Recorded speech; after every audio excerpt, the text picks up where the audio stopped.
কি জল নেই? জল শেষ হয়ে গেল নাকি? এই জানো তো, গ্রামের সব জলাশয়ের জলস্তর না নেমে গেছে, পুকুরও শুকিয়ে গেছে, কুয়োতে জল অনেক নিচে চলে গেছে। কি যে হবে কে জানে। এই বছর তো বৃষ্টি হয়েছে কম, তার উপর মানুষজন জল ব্যবহারের চেয়ে নষ্ট করে বেশি। দেখি মহারাজকে বলতে হবে।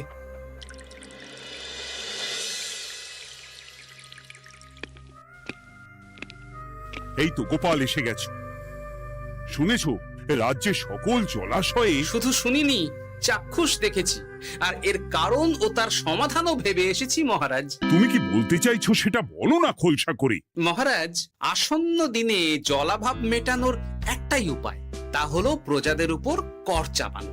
মহারাজ, আমার ঠাকুরদা বলতেন, যা মেলে মূল্য বিনে তার মূল্য কে আর জানে। আমরা যেহেতু জলের মতো এত মূল্যবান সম্পদ বিনামূল্যে পাচ্ছি, তাই একে গুরুত্ব দিতে শিখিনি। সবাই মিলে দেদার জলের অপচয় করছি। আমি এই অপচয়ের বিরুদ্ধে কর বসানোর পরামর্শ দিচ্ছি মহারাজ। জলের জন্য দেবে দাম, ছুটে যাবে কাল ঘাম। হ্যাঁ, যখনই জলের জন্য কর দিতে হবে, তখনই জলের অপচয় বন্ধ হবে। এতে লাভটা কি হবে গোপাল? মানুষ কম জলে কাজ করা শিখে যাবে, ফলে আগামী দিনে যদি জল সম্পদ কমেও যায়, এই কৃষ্ণনগরের প্রজারা আগে থেকেই তার জন্য প্রস্তুত হয়ে যাবেন। কিন্তু আমি আমার প্রজাদের কাছ থেকে জলের দাম নেব গোপাল? না মহারাজ, কর বাবদ যে অর্থ উপার্জন হবে, তার সাথে আপনার দান মিলিয়ে রাজ্যের মধ্যে একটা বিরাট কৃত্রিম জলাধার বানানো হবে। বাহ বাহ বাহ! যেখানে বৃষ্টির জল সংরক্ষণ করা যাবে মহারাজ। এতে সারা বছর ধরে আর কোনো জলের অভাব থাকবে না মহারাজ। গোপালের প্রস্তাব বড় ভালো লেগেছে। আগামী দিনে ইতিহাসে এই কর্মযজ্ঞের কথা লেখা থাকবে বলেই আমার বিশ্বাস। আর তাই আমি গোপালকে এই মুহূর্তে 50টি স্বর্ণমোহর উপহার দেব বলে ঘোষণা করছি। সাধু সাধু সাধু।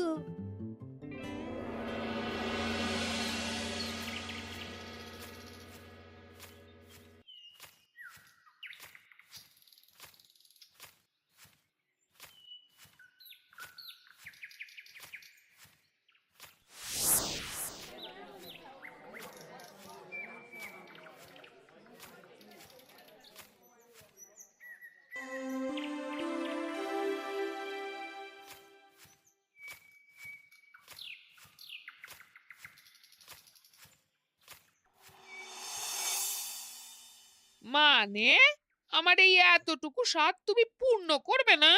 আমি কি নিজের জন্য চেয়েছি নাকি? সবই তো পাবে তোমার মেয়ে আর জামাই। হ্যাঁ, সে বুঝেছি গিন্নি, তাই বলে এতগুলো মুদ্রা আমি খরচ করতে পারবো না। পারবে না? আমি তাঁতির বাড়ি থেকে মেয়ে জামাইয়ের জন্য কয়েকটা শাড়ি আর ভালো পাঞ্জাবি কিনে একটু পাঠাবো। কিন্তু এখন আমার কাছে অত মুদ্রা নেই গিন্নি, পরে পেলে আমি ঠিক তোমার স্বাদ পূরণ করব। আবার বাজে কথা বলার জায়গা পাও না তুমি। এতক্ষণ কোথায় ছিলে গো? আমি বেলায় নদীর পাড়ে গিয়েছিলাম, তখন কমলা আমাকে বলল তোমায় নাকি দেখেছে। কি দেখেছি?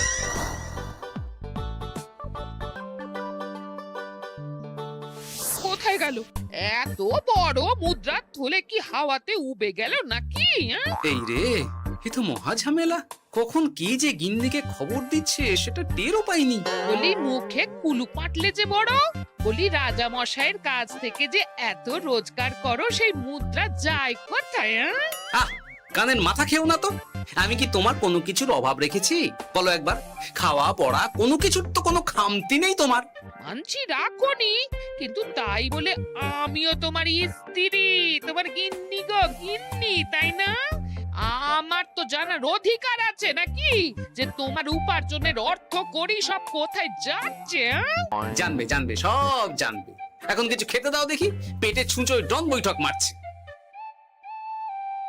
না, এরপর থেকে আর মহারাজের কাছে উপহার পেলে ওইভাবে খোলা হাটের মধ্যে দিয়ে আসা যাওয়া করা যাবে না।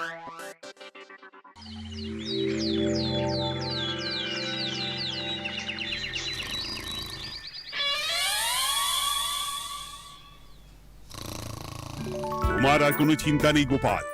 আমি তোমার মাসোহারা তো বাড়িয়ে দিলাম, সঙ্গে প্রত্যেক দিন তুমি 10 মোহর করে পারিতোষিক পাবে। এই নাও।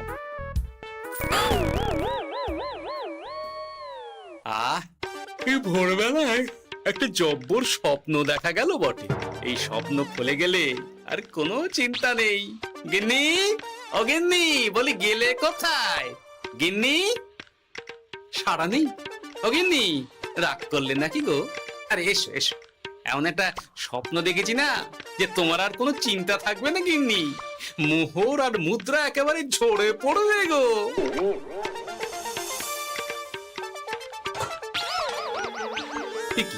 এইসব ফলাহার সাজিয়ে রেখে গেল কোথায় গিন্নি? নিজের বাপের বাড়িতে তো যাবে না, কেউ নেই সেখানে। মেয়ের বাড়ি গেল নাকি? না, মেয়ের বাড়িতে তো গিন্নি যায় না।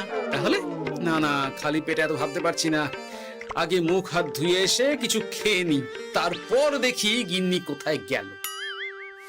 না, গিন্নিকে তো কোথাও দেখলাম না। গেল কোথায়? যাকে আগে রাজবাড়িতে তো যাই, ফেরার সময় না হয় আবার খোঁজ নেব, ততক্ষণে ফিরেও আসতে পারে।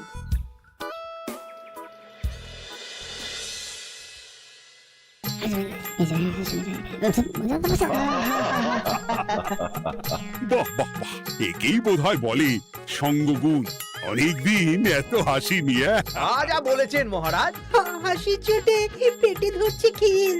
কর্তার গিন্নিতে দেখছি রয়েছে অনেক মেল। কি গিন্নি, তুমি এখানে কি করছো? কি গোপাল, তুমি রাজসভায় এলে যে বড়? তুমি নাকি রাজসভার কাজ থেকে অবসর নিতে চেয়েছো? হ্যাঁ, এই কথা কে বললো মহারাজ? এই তো উনি বললেন। বলি আমি আবার কি করব? তুমি আমায় একটা কাজ দিলে আর সেটা আমি করব না বলো? আমি তোমায় কাজ দিলাম? কি কাজ? বাবা গোপাল, তুমি কি আকাশ থেকে পড়লে নাকি? তুমিই তো তোমার গিন্নিকে বলে পাঠিয়েছো যে তুমি আর রাজসভার কাজে যোগ দিতে চাও না। তোমার নাকি আর কাজে মতি নেই, তুমি বিশ্রাম চাও। এই রে, গিন্নি দেখি ভয়ঙ্কর চাল দিয়েছে। আমার নামে রাজসভায় এসে এইসব বলেছে। তাই কথা ঠিকই গোপাল, যে তোমার অবসর গ্রহণের কথা শুনে আমি বিশেষ মনমরা হয়ে পড়েছিলাম। কিন্তু তোমার গিন্নি যেভাবে রাজসভায় হাসি মজা হুল্লোড় পরিবেশন করছে, তাতে আমার মনে হচ্ছে এ সাপে বড় হয়েছে। এই বেলা যদি গোপালকে কায়দা করে রাজসভা থেকে তাড়ানো যায়, তাহলে আমার পথ থেকে বিরাট বড় একটা কাঁটা উপড়ে ফেলা যাবে। গোপাল গিন্নি সবার মধ্যে বিলিয়েছেন হাসি, তার জন্য রাজামশাই হয়েছেন ভারী খুশি। হ্যাঁ গোপাল, তাই আমি ঠিক করেছি তোমার স্থানে আমি তোমার গিন্নিকেই বহাল করব। হ্যাঁ, তোমার সঙ্গে ঘর সংসার করে ওর বুদ্ধি বেশ খোলতাই হয়েছে, সেটা বোঝাই যাচ্ছে। এছাড়াও আমাদের অনেক পরামর্শ দিয়ে সাহায্যও করতে পারবে। তাছাড়া উনি মহিলা বলে অন্দরমহলেও যেতে পারবেন, রানীমাও খুশি হবেন বলেই তো আমার বিশ্বাস। কি গোপাল গিন্নি, তোমার এই কাজ করতে কোনো আপত্তি নেই তো? আপত্তি কেন থাকবে মহারাজ? আমি ধন্য আপনি আমায় এত বড় সম্মান দিচ্ছেন বলে। এ তুমি আমার কত বড় সর্বনাশ করলে গিন্নি। তুমি কিনা শেষে আমার চাকরিটাই খেলে। এটা গোপালের জন্য বড় ভালো হলো, তাই না? কোনো কাজ করতে হবে না, কিন্তু রোজগার আগের মতোই থাকবে।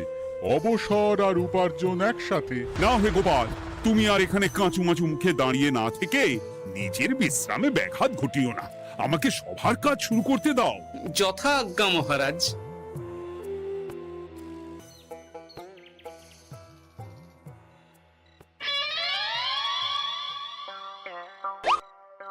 মানে মহারাজ সমস্যার সমাধান করতে দিয়েছেন তোমাকে, আর তার উত্তর দেব আমি? কেন? তুমি আমার চাকরি খাবে আর তোমার সেই চাকরি রাখার দায় নেব আমি? হ্যাঁ হ্যাঁ, নেবে। মানে কাল রাজসভায় মহারাজের সমস্যার সমাধান করব, সেই মতো কথা দিয়ে এসেছি। হ্যাঁ, আগাম 10টা মুদ্রাও বাগিয়ে এনেছি। তার থেকে তোমায় একটা মুদ্রা দিলাম। এখন মানে মানে আমাকে উত্তর বলে দেবে, না হলে আমি কেন দেব? আমি পাবো একটা মুদ্রা, আর তুমি আমার কাছে উত্তর জেনে নিয়ে সেটাই বলে পাবে 9 মুদ্রা। কিছুতেই না। বলবে না? না। তাহলে ভালো করে শুনে রাখো, আজ থেকে ঘরের উনুনে হাঁড়ি চড়বে না। চাকরি তো খুইয়েইছো, এবার না খেয়ে প্রাণটা খোয়ানোর জন্য তৈরি হয়ে যাও। হ্যাঁ। ওরে বাবা, এমন কথা কেন বলছো গো গিন্নি?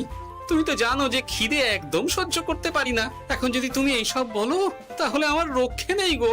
বেশ, তা তাহলে আমি যা জানতে চাইছি শ্বশুর শ্বশুর করে বলে ফেলো দেখি। এ আমি কি শাঁখের করাতে পড়লাম রে বাবা।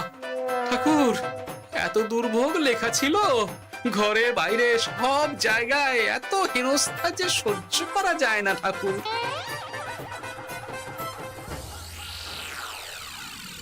একেই তো বলে গো গিন্নি, মেঘ না চাইতেই জল। এতদিন কতভাবে চেষ্টা করেছি গোপালকে রাজসভা থেকে তাড়াবার, আর গোপাল নিজেই কিনা রাজসভা থেকে পালিয়ে গেল। সব বলছো? তোমার শরীর ঠিক আছে তো? শরীর মন সব ঠিক আছে, তবে গোপালের বদলে কাকে বহাল করা হয়েছে শুনলে তোমার মাথা ঘুরে যাবে। কাকে? গোপাল গিন্নিকে। আমার কিন্তু বিষয়টা খুব একটা সরল ঠেকছে না গো। গোপাল ভাঁড়ের বুদ্ধি তো আর যে সে বুদ্ধি নয়। উনি যাই করেন খুব ভেবে চিন্তে করেন, এর পেছনে আবার কোনো মতলব নেই তো। এটা তুমি মন্দ বলনি গিন্নি। গোপালকে নিয়ে সত্যি কোনো বিশ্বাস নেই। ও কখন কি ঘোট পাকাচ্ছে বলা যায় না। আমাকেও সাবধানে থাকতে হবে। দেখতে হবে যে গোপাল আসলে কি চাল চালতে চাইছে।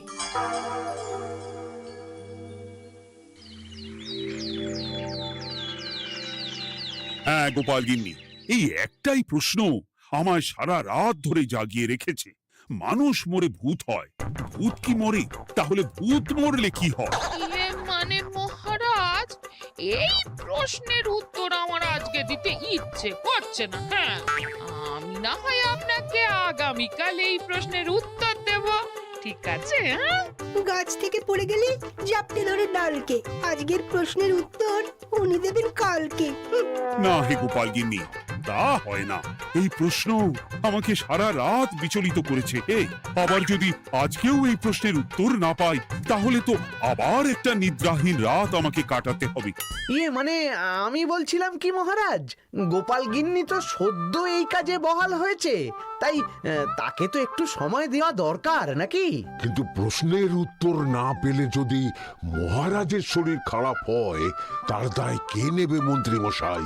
এই রে, এখন আমি কি করব? এ তো মহা বিপদে পড়লাম দেখছি। আচ্ছা মহারাজ, ঠিক আছে ঠিক আছে, আমি এই প্রশ্নের উত্তর দেব, কিন্তু আমার না একটু সমস্যা আছে। খোলা হাওয়াতে গিয়ে না দাঁড়ালে আমার ঠিক মাথা খোলে না, তাই বলছিলাম। তাই না হয় যাও, হাওয়া খেয়ে এসে মাথাটা খোলতাই করে নাও। কিন্তু এই প্রশ্নের উত্তর আমাকে আজকেই দিতে হবে। হ্যাঁ, উফ, এই যে কি সমস্যা! সারাদিন ঘরে বসে থেকে থেকে তো আমার সারা গায়ে বাদ ধরে গেল। সেই সকালবেলা আমাকে ফলাহার করিয়ে দিয়ে গিন্নি তো চলে গেছে রাজবাড়িতে চাকরি করতে। এদিকে আমার যে পেটে কিচ্ছুটি নেই, তার কি হবে? মহারাজ দোকানে গিয়ে যে ভালো মন্দ খাবো তারও উপায় নেই। তাহলেই তো কাঁড়ি কাঁড়ি খরচা। না, একবার দেখি তো উনুন ধরিয়ে অন্তত ভাতটা চাপাতে পারি কিনা। তাহলে গিন্নির ওই হাঁড়ি না চড়ার হুমকির হাত থেকে অন্তত বাঁচা যাবে।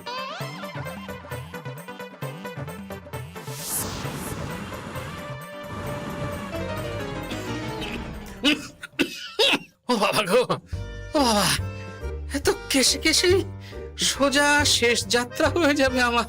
না, এর চেয়ে না খেয়ে মরাও ঢের ভালো। দেখি তুমি বাড়িতে কেন? এত হাঁপাচ্ছ কেন? ষাঁড়ে তাড়া করেছে নাকি? আরে না গো, মানুষ মরে ভূত হয়, ভূত কি মরে? তাহলে ভূত মরলে কি হয়? খোলা হাওয়াতে গিয়ে না দাঁড়ালে আমার ঠিক মাথা খোলে না। ও, এই হলো ব্যাপার। বেশ, এর উত্তর তোমায় আমি বলে দিচ্ছি। ভূত মরে প্রথমে এক ঝুড়ি অন্ধকার হয়, সেই অন্ধকার হাওয়াতে উড়ে বেড়ায়। এক সময় সেই অন্ধকার পাতলা হতে হতে কুয়াশার মতো হয়ে যায়। ব্যাস, মিটে গেল। ব্যাস, মিটে গেল। যদি রাজা মশাই এই কথা বিশ্বাস না করেন, তুমি হলপ করে বলবে আপনি যখন মরবেন একদম মিলিয়ে নেবেন মহারাজ। এর চেয়ে এক পা এদিক ওদিক হয় না যেন। হ্যাঁ, এই না হলে তুমি গোপাল ভাঁড়, বুঝেছো তাহলে? এই তুমি চিন্তা করো না, রাজবাড়ি থেকে ফেরার সময় আমি তোমার জন্য অনেক অনেক বাজার করে আনবো, ঠিক আছে? এই আমি যাই। এ তো ভারী মজা হলো। মহারাজ তক্ষুনি প্রশ্নের উত্তর চাইলে গিন্নি এইভাবে সেই রাজবাড়ি থেকে দুধ দাঁড়িয়ে ছুটে আসছে উত্তর জানতে। আমাকে তুমি একটা চাল দিয়ে কুপকাত করেছে তো গিন্নি। এইবার বুঝবে কত ধানে কত চাল।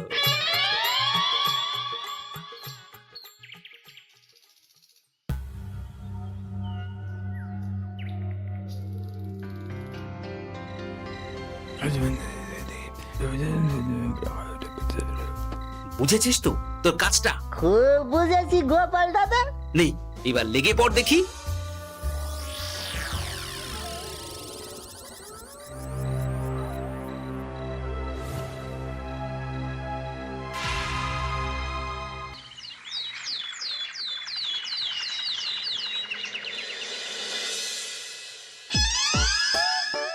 তাহলে আর বলছি কি তোমাদের, সকালবেলায় উঠে দেখি মুখের এই হাল।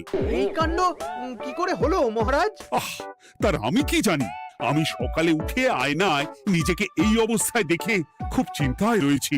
গোপাল গিন্নি, আগে মহারাজ, গোপাল থাকলে যে কাজ করতো সেটা তো তোমাকেই করতে হবে, বলতে হবে এর সমাধান কি। হ্যাঁ মানে আমি হ্যাঁ হ্যাঁ, আমার মনে আছে। তোমার তো আবার হাওয়া না খেলে চলে না। যাও যাও, তাড়াতাড়ি হাওয়া খেয়ে এর উত্তর নিয়ে এসো।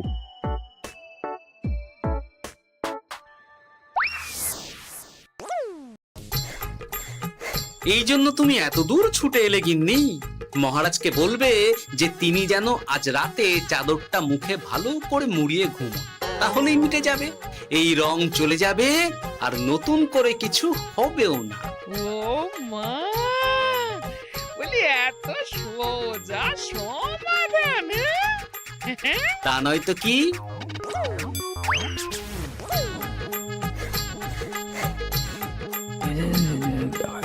কাল সারা রাত আকাশে একবার দেখলাম চাঁদ উঠেছে, আর একবার দেখলাম ঘোর অমাবস্যা। এর কারণ কি? একই রাতে দুই তিথি হয় কি করে? মানে আর একটা সমস্যা, হ্যাঁ, এটা আগে বললেই তো হতো মহারাজ।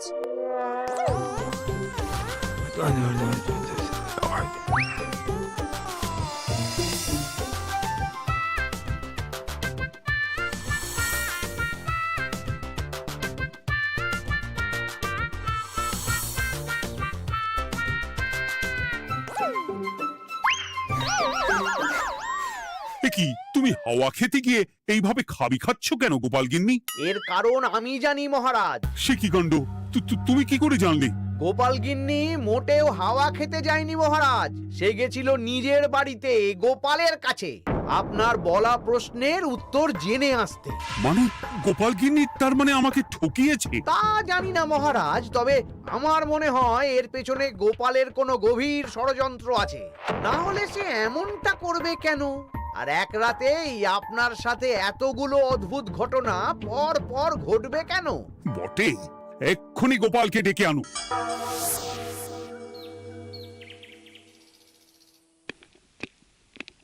না মহারাজ, আমি সত্যি অবসর চেয়েছিলাম, আর তাই আমার গিন্নি আপনার কাছে এসে বলেছিল। ওর কোনো দোষ নেই মহারাজ।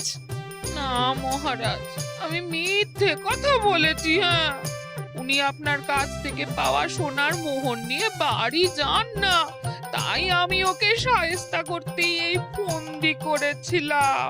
আসলে মহারাজ, আমি আপনার কাছ থেকে পাওয়া সোনার মোহর জল প্রকল্পের কাজে লাগাবো বলে কিছু জনকে নিয়ে একটা দল গঠন করতে গিয়েছিলাম, আর তাদের কাছেই ওগুলো রেখে এসেছি। এটা যদি আমার দোষ হয় তাহলে আমি ক্ষমা প্রার্থী মহারাজ। সাধু গোপাল, সাধু তোমার উত্তর। এই কাণ্ড! আর এদিকে রাজবাড়ি থেকে বাড়ি, আর বাড়ি থেকে রাজবাড়ি করতে করতে আমার প্রাণ ওষ্ঠাগত হয়ে গেছে মহারাজ। ওহ, আমার ঘাট হয়েছে, আপনি আমায় ক্ষমা করে দিন মহারাজ। এইবার মজার টের পেয়েছ তো গিন্নি? আপনি আপনার আদরের গোপাল ভাঁড়কেই তার চাকরি ফিরিয়ে দিন মহারাজ। আমি যাই আমার হেসেল সামলাতে। কেলে পচা খুব ভালো করেছে বলতে হবে।